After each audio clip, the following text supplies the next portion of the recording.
Une fois notre chaîne créée, nous avons envie et puis évidemment besoin de la personnaliser graphiquement.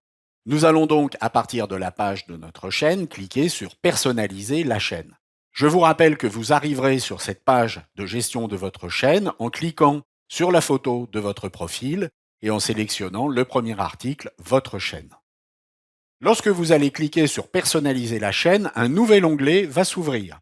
Il s'agit du studio de youtube.com. C'est à partir de ce studio que vous pourrez ensuite effectuer absolument toutes les opérations qui vont concerner votre chaîne et la gérer efficacement. Nous allons commencer par nous intéresser au graphisme en cliquant sur Branding, qui va nous donner accès aux principaux éléments de l'image de marque.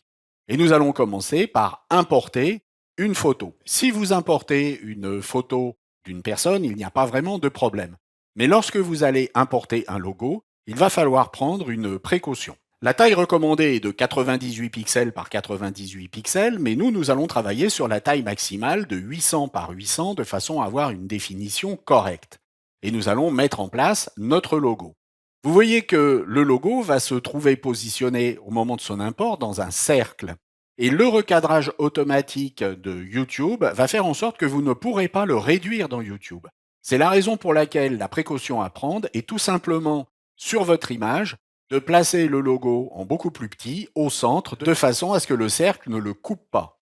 Une fois que vous aurez réalisé ceci, vous allez exporter votre image à partir de votre logiciel graphique et vous pourrez ensuite l'importer dans YouTube. Et c'est ce que nous allons faire en cliquant sur Importer. Nous allons sélectionner notre logo et cliquer sur Ouvrir. Et vous voyez que notre image est placée au centre du recadrage sans qu'elle soit coupée. Nous pouvons bien entendu resserrer ensuite ce cercle de façon à ce que notre logo soit le plus grand possible dans le cercle. Vous pourrez ensuite cliquer sur OK et votre logo sera mis en place sur votre chaîne. Bien entendu, vous pourrez ensuite à tout moment modifier cette image si nécessaire, soit en termes de recadrage, soit en termes d'import d'une nouvelle image.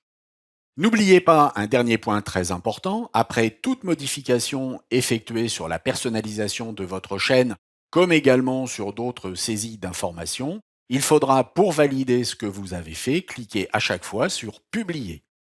Les modifications vont être publiées, vous pourrez ensuite accéder à votre chaîne. Et vous constatez que notre logo est en place à l'intérieur du cercle de la photo.